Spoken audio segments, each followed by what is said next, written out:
Assalamualaikum everyone, welcome back to our channel JMR Learning Studio. Welcome back to another informative video about UK Skilled Worker Visa. आज की हमारी video बहुत ही ज़्यादा interesting और informative होने वाली है क्योंकि आज की हमारी वीडियो में हम डिस्कस करेंगे बहुत सारे क्वेश्चन जो कि आप लोगों ने हमसे ईमेल के थ्रू भी पूछे हैं और कुछ कैंडिडेट्स ने जो है वो कमेंट सेक्शन में भी पूछे हैं. सो वी थॉट कि क्यों ना इस पर एक कंप्लीट वीडियो बनाकर पोस्ट की जाए जिससे बहुत सारे लोगों की हेल्प हो सके. बहुत सारे क्यूरीज जो हैं उनकी इसी वीडियो के थ्रू जो है वो क्लियर हो जाएँ. बहुत सारे लोगों ने हमें ईमेल करके क्वेश्चंस पूछे थे, वो हमने सारे जो है वो कलेक्ट किए हैं और जो कमेंट सेक्शन में हमसे मोस्टली लोग पूछते हैं और बार-बार क्वेश्चंस करते हैं, तो वही क्वेश्चन जो है हमने आज इस वीडियो के लिए चूज़ किए हैं. इसके अलावा अगर आपका कोई क्वेश्चन हो जो हमने अपनी वीडियो में डिस्कस नहीं किया, तो आप हमें ईमेल करके और कमेंट सेक्शन के थ्रू भी हमसे क्वेश्चनिंग जो है वो कर सकते हैं. हमारी टीम आपसे as soon as possible contact करेगी और आपको बेस्ट से बेस्ट गाइडेंस प्रोवाइड करेगी. सो अपनी वीडियो की तरफ मूव करने से पहले, अपने क्वेश्चंस की तरफ मूव करने से पहले, अगर आपने हमारा channel JMR learning studio subscribe नहीं किया, then please subscribe to our channel and also press the bell icon for latest updates. तो चलिए अपनी वीडियो की तरफ मूव करते हैं. तो हमारा सबसे पहला क्वेश्चन है जो बहुत सारे लोगों ने हमसे ईमेल में भी पूछा है और बहुत सारे लोगों ने हमसे कमेंट में भी बार बार इस क्वेश्चन को किया है ऑलमोस्ट. तो क्वेश्चन है कि क्या अगर आपने एप्लीकेशन सबमिट करवा दी है तो क्या आप उसको बाद में विड्रॉ कर सकते हैं, बाद में आप इस एप्लीकेशन को विड्रॉ कर सकते हैं. तो अगर एप्लीकेशन सबमिट करवा दी और किसी भी वजह की किसी भी सूरत में अगर आपका माइंड चेंज हो जाता है, आपका इंटरव्यू आ जाता है और आपको लगता है कि इंटरव्यू के लिए आप प्रिपेयर नहीं हैं, आप इंटरव्यू नहीं दे सकते, या और किसी वजह से आपका जो है माइंड चेंज हो जाता है और आप विड्रॉ करना चाहते हैं, तो येस बिल्कुल आप विड्रॉ कर सकते हैं. और विड्रॉ करने की सूरत में जो आपने एप्लीकेशन फ़ी सबमिट करवाई है, IHS फ़ी सबमिट करवाई है, वो आपको जो है वो रिफ़ंड हो जाती है. तो और आपके स्टेटस पर भी कोई फ़र्क नहीं पड़ता. बजाय इसके कि आपका इंटरव्यू आ गया है फॉर एग्ज़ाम्पल और आपकी तैयारी नहीं है और आप फिर भी जो है वो इंटरव्यू देते हैं और आपका वीज़ा जो है वो रिफ्यूज़ हो जाता है, तो फिर जब आप सेकंड टाइम वीज़ा के लिए अप्लाई करते हैं, एप्लीकेशन सबमिट करवाते हैं, न्यू एप्लीकेशन सबमिट करवाते हैं, तो फिर उनके रिकॉर्ड में आ जाता है कि आपने पहले भी जो है वो एप्लीकेशन सबमिट करवाई थी और आपका वीज़ा जो है वो रिफ्यूज़ हो गया. तो अगर ऐसा करते हैं तो इसका आप पर जो है आपकी एप्लीकेशन पर थोड़ा-सा बैड इम्पैक्ट पड़ता है. लेकिन अगर अगर आपको लगता है कि आपकी तैयारी नहीं है, आपका माइंड चेंज हो गया किसी भी वजह से और आप उसको विथड्रॉ करवा लेते हैं, तो इस सूरत में आपको एप्लीकेशन फ़ी, IHS फ़ी जो है वो रिटर्न हो जाती है और इसका आपके स्टेटस पर कोई भी बैड इम्पैक्ट नहीं पड़ता. तो ये था हमारा फर्स्ट क्वेश्चन और इसका आंसर. अब मूव करते हैं सेकंड क्वेश्चन की तरफ. सेकंड जो मोस्ट हमसे क्वेश्चन किया जाता है वो है कि क्या IHS फ़ी जो है वो रिफ़ंड हो जाती है आफ्टर रिफ्यूज़ल. अगर वीज़ा जो है वो रिफ्यूज़ हो जाए तो क्या IHS फ़ी रिफ़ंड हो जाती है. सो द आंसर इज़ येस. आपकी IHS फ़ी जो है वो रिफ़ंड हो जाती है अगर आपका अनफॉर्चुनेटली वीज़ा जो है वो रिफ्यूज़ हो जाए. जिस कार्ड से आपने पेमेंट की है, जिस अकाउंट से आपने पेमेंट की है, उसी अकाउंट में जो है विद इन 6 वीक जो है आपका बैक हो जाती है, फ़ी आ जाती है, रिफ़ंड हो जाती है आपको उसी सेम अकाउंट पे, सेम कार्ड पे. और अगर आपने एडमिनिस्ट्रेटिव रिव्यू के लिए भी अप्लाई करना है, तब भी विद इन 6 वीक जो है आपकी फ़ी वो आपको सेम अकाउंट में रिटर्न हो जाती है. और अगर आपका एडमिनिस्ट्रेटिव रिव्यू जो है वो सक्सेसफुल हो जाता है, तो फिर आपने वो फ़ी, IHS की फ़ी जो है उसको रीसबमिट करवाना होता है, फिर वो आपने दोबारा से जमा करवानी होती है. तो ये है इसका आंसर. अब मूव करते हैं थर्ड क्वेश्चन की तरफ. जो थर्ड क्वेश्चन हमसे मोस्टली लोगों ने किया है, अगर वीज़ा रिफ्यूज़ हो जाता है तो क्या वो रीअप्लाई कर सकते हैं, न्यू एप्लीकेशन सबमिट करवा सकते हैं. तो यस, रीअप्लाई कर सकते हैं आप, न्यू एप्लीकेशन सबमिट करवा सकते हैं, लेकिन इसकी कुछ कंडीशंस हैं. लाइक अगर आपने किया है इंटरव्यू की वजह से आपका वीज़ा जो है रिफ्यूज़ हो गया है, या फिर कोई डॉक्यूमेंट मिसिंग था, उसकी वजह से कोई मसला आया है और आपका वीज़ा जो है वो रिफ्यूज़ हो गया है, तो आप रीअप्लाई कर सकते हैं, आप दोबारा से अप्लाई कर सकते हैं. लेकिन अगर आपने कोई फ़ेक डॉक्यूमेंट यूज़ किया है, आपने कोई वायलेशन की है और आप पर 10 इयर्स का बैन लग गया है और आपकी 10 इयर्स के बैन के साथ-साथ आपकी एप्लीकेशन जो है उसको रिफ्यूज़ किया गया है, तो फिर आप उसके लिए दोबारा अप्लाई नहीं कर सकते. अगर आप दोबारा अप्लाई करते भी हैं तो उसका कोई फ़ायदा नहीं होता, क्योंकि सिस्टम बहुत एडवांस है उनका और वो फ़ौरन से डिटेक्ट कर लेते हैं कि इन पर 10 इयर्स का बैन है, इनका वीज़ा रिफ्यूज़ हुआ था, इस वजह से हुआ था, तो आपकी जो एप्लीकेशन है उसको फ़ेल कर दिया जाता है और फिर उसका कोई फ़ायदा नहीं होता. इसलिए अगर 10 इयर्स का बैन फिर जब ख़त्म हो जाता है तो फिर उसके बाद आप जो है अप्लाई कर सकते हैं। और बहुत सारे लोगों ने हमसे ये क्वेश्चन भी किया है कि अगर उनके कार्ड की लिमिट जो है वो ज़्यादा ना हो, जैसे आपने एप्लीकेशन फ़ी सबमिट करवानी है, आईएचएस फ़ी भी सबमिट करवानी है, लेकिन कार्ड की इतनी लिमिट नहीं है कि आप ये दोनों फ़ी जो है वो पे कर सकें, तो उस सूरत में फिर क्या किया जाए? तो उस सूरत में आप किसी और का कार्ड भी यूज़ कर सकते हैं जिनकी लिमिट जो है वो ज़्यादा हो, लेकिन फिर ये है कि आपसे इंटरव्यू में उसकी डिटेल्स भी ली जाती हैं, तो आप उनको डिटेल बताएँ कि किसका कार्ड आपने यूज़ किया, उसके साथ आपका क्या रिश्ता है और कौन से बैंक अकाउंट का कार्ड यूज़ किया गया है। इस तरह के आपसे बहुत सारे क्वेश्चंस किए जाते हैं और आपने उनको किस तरह से पेमेंट की है, आपने उनको किस तरह से पैसे दिए हैं और फिर उन्होंने आगे आपकी जो है वो पेमेंट की है। तो इस तरह की डिटेल्स आपसे फिर ली जाती हैं जो कि ईज़िली आप उनको बता सकते हैं। एक व्यूअर ने हमसे ये भी क्वेश्चन किया है कि अगर इंटरव्यू के बाद अनफॉर्चुनेटली वीज़ा जो है वो रिफ्यूज़ हो जाता है, तो क्या हम सेम कंपनी से सेम जॉब का कॉज़ लेकर दोबारा से एप्लीकेशन सबमिट करवा सकते हैं? तो येस, आप ऐसा कर सकते हैं। अगर होम ऑफ़िस जो है उसी कंपनी को सेम कॉज़ इश्यू करता है तो आप ये कर सकते हैं। और इसके बाद हमारे पास एक और भी क्वेश्चन है कि जो एप्लीकेशन है उसको सबमिट करवाए हुए 1 मंथ हो गया है और अभी इंटरव्यू आया है और इंटरव्यू में भी टाइम लगेगा, तो क्या कॉज़ जो है वो एक्सपायर हो जाएगा? क्योंकि कॉज़ की जो लिमिट होती है वो है 3 मंथ्स की। 3 मंथ्स की उनकी लिमिट होती है, तो अगर इस एप्लीकेशन प्रोसेस में थोड़ा टाइम लग जाए, तो क्या कॉज़ जो है उसको वो एक्सपायर हो जाएगा? तो ऐसा नहीं है। जब तक आपकी जो एप्लीकेशन है वो अंडर प्रोसेस है, तब तक आपका कॉज़ जो है वो वैलिड ही काउंट किया जाता है। फिर उसमें 4 मंथ्स लगें या 6 मंथ्स लगें, आपका कॉज़ जो है उसको वैलिड ही काउंट किया जाता है, तब तक वो एक्सपायर नहीं होता। लेकिन अगर ऐसा हो जाए कि आप विथड्रॉ कर लें या फिर आपकी एप्लीकेशन जो है वो रिफ्यूज़ हो जाए, तो इस सूरत में कॉज़ जो है वो एक्सपायर हो जाता है। इसके अलावा बहुत सारे लोगों ने ईमेल करके भी हमसे क्वेश्चंस किए हैं कि क्या हर कैंडिडेट का इंटरव्यू आता है, जो अप्लाई करता है उसका इंटरव्यू आता है। तो इन दिनों 99% जो कैंडिडेट्स हैं उनका इंटरव्यू आ रहा है। 1% कैंडिडेट ऐसे हैं जिनका इंटरव्यू जो है वो नहीं आता और उनमें हमने अपनी प्रीवियस वीडियोज़ में भी इस चीज़ का बहुत बार ज़िक्र किया है कि जिनका केस बहुत स्ट्रॉन्ग होता है, उनके पास क्वालिफ़िकेशन होती है अच्छी, रेलेवेंट एक्सपीरियंस होता है और एक्सपीरियंस भी उनका अच्छी कंपनीज़ में है और डॉक्यूमेंटेशन उनकी सारी कंप्लीट है और इसके साथ-साथ उनके जो जहाँ जॉब के लिए उन्होंने अप्लाई किया है यूके में, वो भी एक वेल रेप्यूटेड कंपनी है, अच्छी साख वाली कंपनी है। तो इन कैंडिडेट्स का जो है वो इंटरव्यू नहीं आता, 1% ही ऐसा होता है, लेकिन 99% जो कैंडिडेट्स हैं उनके इंटरव्यूज़ आ रहे हैं।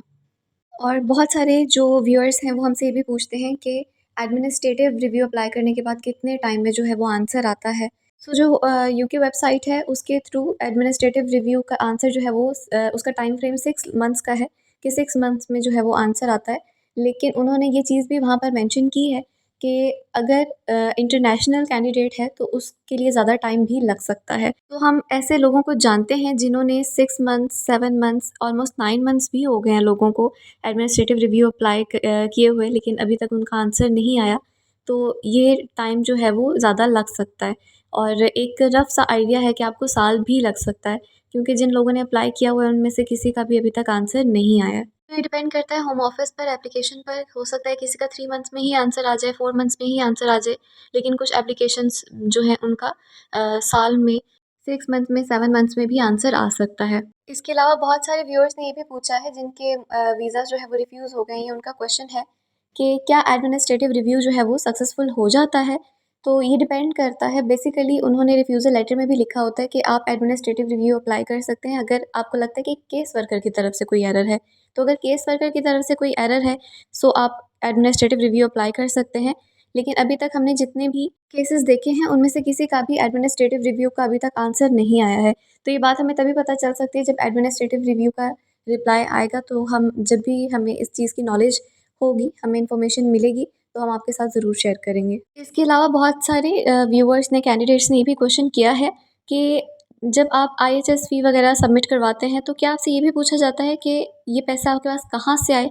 आपका सोर्स ऑफ इनकम क्या है? तो येस, बिल्कुल आपसे पूछा जाता है कि आपका सोर्स ऑफ इनकम क्या है? इतने पैसे आपके पास कहाँ से आए थे? सो आप जो भी उनको रीज़न देते हैं उसको वेरीफ़ाई किया जाता है। फॉर एग्ज़ाम्पल, अगर आप बताते हैं कि बिज़नेस रन कर रहे हैं, आपके या तो फ़ादर बिज़नेस रन कर रहे हैं, वहाँ से आपको जो है ये आपकी इनकम आती है, वहाँ से उनकी इनकम आती है। तो ये चीज़ें फिर एफबीआर से जो है वो वेरीफ़ाई भी की जाती हैं और जो भी आप इन्फॉर्मेशन उनको प्रोवाइड करते हैं, अपनी डिटेल्स प्रोवाइड करते हैं, सो येस उनको वेरीफ़ाई भी किया जाता है। इसके अलावा बहुत सारे कैंडिडेट्स ये पूछते हैं कि जो इंटरव्यूअर होता है आपका, जो आपका इंटरव्यू लेता है for UK skill worker visa, क्या वही आपका इंटरव्यू जो है वो अप्रूव या फिर डिसअप्रूव करता है? तो नहीं, ऐसा नहीं है। वो जस्ट आपका इंटरव्यू लेते हैं। वीज़ा ऑफ़िसर की तरफ से, केस ऑफ़िसर की तरफ से उनको क्वेश्चंस प्रोवाइड किए जाते हैं, जो इंटरव्यूअर होते हैं उन्हें क्वेश्चंस प्रोवाइड किए जाते हैं और वो वही क्वेश्चन जो है आपसे इंटरव्यू में करते हैं और आपके आंसर्स जैसे as it is same answer जो हैं आपके, वो आगे आपके केस वर्कर को भेज दिए जाते हैं और वहाँ पर जो है वो चीज़ें सारी वेरीफ़ाई करते हैं, आपके डॉक्यूमेंट्स वेरीफ़ाई करते हैं और आपका इंटरव्यू चेक होता है और वही जो है ऑफ़िसर जो हैं, केस वर्कर जो हैं आपका वीज़ा अप्रूव या रिफ्यूज़ करते हैं। तो ये डिसीजन उनके हाथ में होता है, आपके इंटरव्यूअर के हाथ में ये नहीं होता। कुछ कैंडिडेट्स ने ये क्वेश्चन भी किया है कि इंटरव्यू की टाइमिंग कितनी होती है? टाइम लिमिट क्या होती है? तो इसकी कोई टाइम लिमिट नहीं होती है, डिपेंड करता है इंटरव्यूअर पे। कुछ कैंडिडेट्स के साथ ऐसे भी होता है कि उनको ऑडियो कॉल की जाती है और 15 मिनट्स का इंटरव्यू जो है उनसे लिया जाता है और कुछ से 30 मिनट्स का इंटरव्यू लिया जाता है, 1 आवर का लिया जाता है, कुछ का 2 आवर्स पर लिया जाता है। It totally depends on them और योर जॉब टाइटल। वो आपसे क्या क्वेश्चन करते हैं, कितने क्वेश्चन करते हैं, कितने टाइम लिमिट का आपका इंटरव्यू होता है, ये आपको नहीं पता होता, ये उन्हीं पर डिपेंड करता है जो आपसे इंटरव्यू लेते हैं। बहुत सारे कैंडिडेट्स ये क्वेश्चन भी करते हैं कि क्या हम अपना इंटरव्यू उर्दू में दे सकते हैं और अगर हम उर्दू में इंटरव्यू देते हैं तो इसका कोई बैड इम्पैक्ट तो नहीं पड़ता। सो ये डिपेंड करता है जॉब पर कि आपकी जॉब क्या है। जैसे आप अगर कोई कस्टमर रिप्रेजेंटेटिव हैं, कस्टमर सर्विस आपने करनी है, मार्केटिंग की आपकी कोई जॉब है जिसमें आपने डायरेक्ट कम्युनिकेट करना है कस्टमर्स के साथ, क्लाइंट्स के साथ, तो यस ये आपसे फिर इंटरव्यू में भी जो इंटरव्यूअर हैं वो पूछते हैं कि आप जो है इंग्लिश में बात नहीं कर सकते, तो आप उनके साथ किस तरह से कम्युनिकेट करेंगे, उनसे किस तरह से बात करेंगे। तो इसका इस तरह से बैड इम्पैक्ट पड़ता है। लेकिन अगर आपकी जॉब है लाइक शेफ़ है, ब्रिकलेयर है, इस तरह की अगर आपकी कोई जॉब है जिसके साथ आप डायरेक्ट कस्टमर के साथ जो है वो कम्युनिकेट नहीं करते, तो येस फिर आपका इस पर कोई बैड इम्पैक्ट भी नहीं पड़ता है। आप उर्दू में अपना इंटरव्यू जो है वो दे सकते हैं। So it depends on the job title. कुछ व्यूअर्स ने ये भी पूछा है कि उनका जो वीज़ा है रिफ्यूज़ हो गया, रिफ्यूज़ल रीज़न जो है वो ये है कि आपका जो कॉज़ है वो अनडिफ़ाइंड है और अनडिफ़ाइंड कॉज़ की वजह से जो है वो रिफ्यूज़ल आया है। तो आपको ये बात क्लियर कर देते हैं कि कॉज़ जो है वो 2 तरह के होते हैं, एक होता है डिफ़ाइंड कॉज़ और एक होता है अनडिफ़ाइंड कॉज़। तो जो डिफ़ाइंड कॉज़ है वो इंटरनेशनल कैंडिडेट्स के लिए होता है जिसने आउटसाइड ऑफ द यूके से अप्लाई किया है जॉब के लिए और जो अनडिफाइंड कॉज़ है वो उन्हीं कैंडिडेट्स के लिए होता है जो कि यूके से ही अप्लाई करते हैं। तो अगर आप गलत कॉज़ जो है वो लगा देते हैं तो इस सूरत में भी वीज़ा जो है उसको रिफ्यूज़ कर दिया जाता है। सो मोस्टली कैंडिडेट्स ने हमसे ये क्वेश्चन भी किया है कि इंटरव्यू के कितने टाइम के बाद जो है वो आंसर आता है, वीज़ा रिफ्यूज़ हुआ है या फिर अप्रूव हुआ है, तो कित क्या टाइम फ्रेम है इस चीज़ का, इसके आंसर का? तो इसका कोई फ़िक्स टाइम नहीं है। कुछ लोगों का 2 दिन बाद भी आंसर आया है, कुछ का 1 मंथ के बाद भी आंसर आया है और कुछ का 2 मंथ्स के बाद भी आंसर आया है। सो इसका कोई फ़िक्स टाइम फ्रेम नहीं है। आपका जैसे ही वीज़ा अप्रूव होता है या फिर रिफ्यूज़ होता है, आपको फ़ौरन से ईमेल आ जाती है, लेकिन इट विल टेक टाइम और इसमें 2 दिन भी लग सकते हैं, 1 महीना भी लग सकता है। और बहुत सारे लोगों ने हमसे ये भी पूछा है कि क्या इंटरव्यू की जब डेट आ जाती है, आपके पास टाइमिंग आ जाती है, तो उसको रीशेड्यूल करवा सकते हैं? तो येस आप उसको रीशेड्यूल करवा सकते हैं अगर कोई इमरजेंसी हो तो। लाइक कोई बीमार हो जाता है या फिर और कोई इशू आ जाता है ऐसा जिसकी वजह से आप इंटरव्यू अटेंड नहीं कर सकते, तो आप उसको रीशेड्यूल करवा सकते हैं। इसके लिए आपको होम ऑफ़िस को जो है वो ईमेल करनी होती है और इसका 24 आवर्स पहले आपने ईमेल करनी होती है। लाइक अगर कल आपका इंटरव्यू है, तो आज 24 आवर्स पहले आप उसको आप उनको ईमेल करके बताएँ, अपना रीज़न बताएँ, तो आपका इंटरव्यू जो है उसको रीशेड्यूल कर दिया जाता है। लेकिन इसके लिए आपके पास कोई सॉलिड रीज़न होना चाहिए। लाइक अगर कोई बीमार हो जाता है, कंट्री में कोई इशू हो जाता है जिसकी वजह से सिग्नल प्रॉब्लम हो रही है, तो ये आप उनको पहले जो है वो बता सकते हैं, 24 आवर्स पहले बता सकते हैं। एंड एक और क्वेश्चन बहुत सारे कैंडिडेट्स ने हमसे किया है कि क्या जो वो एक्सपीरियंस लेटर्स सबमिट करवाते हैं, अपनी डिग्री सबमिट करवाते हैं या फिर डिप्लोमा सबमिट करवाते हैं, तो क्या उनको वेरीफ़ाई किया जाता है? सो येस 99% इन दिनों में उनको वेरीफ़ाई किया जाता है या फिर ईमेल के थ्रू वेरीफ़ाई करते हैं या कॉल करके वेरीफ़ाई करते हैं और आपके जो डॉक्यूमेंट्स हैं उनको वेरीफ़ाई किया जाता है और इन दिनों तो 99% जो है डॉक्यूमेंट्स को वेरीफ़ाई किया जाता है। और कुछ कैंडिडेट्स ने ये क्वेश्चन भी किया है कि क्या जब इंटरव्यू हो रहा हो तो वो नोट्स पास रख सकते हैं? जैसे इंटरव्यू डेट्स याद नहीं रहती या डिप्लोमा डिग्रीज़ की डेट्स याद नहीं रहती, तो क्या वो उनको उन डेट्स को लिखकर अपने पास नोट्स रख सकते हैं? So the answer is no. इस चीज़ को बिल्कुल, बिल्कुल अवॉइड करें और ये चीज़ जो है वो चीटिंग कंसीडर की जाती है और आपका इंटरव्यू जो है वो फ़ौरन से बंद भी कर दिया जाता है और इंटरव्यू के स्टार्ट में वो आपको बोल देते हैं कि आपके पास अगर कोई नोट्स हैं कोई पेजेज़ हैं तो प्लीज़ आप उनको जो है वो साइड पे रख दें और अपना जो है वो जेन्युइन तरीके से इंटरव्यू दें और अगर ऐसा नहीं किया जाता तो उन आपकी जो कॉल है उसको कट कर दिया जाता है और मोस्ट प्रोबेबली आप पर 10 इयर्स का बैन भी लग सकता है। तो वी स्ट्रांगली एडवाइस यू कि आप इन सब चीज़ों को जो है वो अवॉइड करें। एंड आफ्टर दैट बहुत सारे कैंडिडेट्स ने हमें ये भी क्वेश्चन किया है कि क्या जो आईएचएस फ़ी है या वीज़ा एप्लीकेशन फ़ी है वो एम्प्लॉयर भी पे कर सकता है? तो येस एम्प्लॉयर ये फ़ीसेस पे कर सकता है और जब इंटरव्यू होता है तो इंटरव्यू में आपसे पूछा जाता है कि ये फ़ीस जो है वो किसने पे की है? तो आप बता सकते हैं कि एम्प्लॉयर ने पे की है और फिर इसके बाद आपसे मोर क्वेश्चंस भी किए जाते हैं लाइक क्या आपका ये जॉब कॉन्ट्रैक्ट में शामिल था कि जो फ़ी है वो एम्प्लॉयर पे करेंगे? और अगर उन्होंने पे की है तो आपका फिर उनके साथ क्या कॉन्ट्रैक्ट है? आपने उनको रिटर्न करने हैं, अगर रिटर्न करने हैं तो कैसे करने हैं? तो ये सारी डिटेल्स जो है वो आपसे ली जाती हैं। इसके अलावा कैंडिडेट्स ने ये क्वेश्चन भी किया है कि जब पूछा जाता है कि क्या आपकी जो एप्लीकेशन सबमिट हुई है, वो आपने खुद फ़िल की थी या किसी ने आपकी हेल्प की थी, तो उनको क्या आंसर दिया जाए?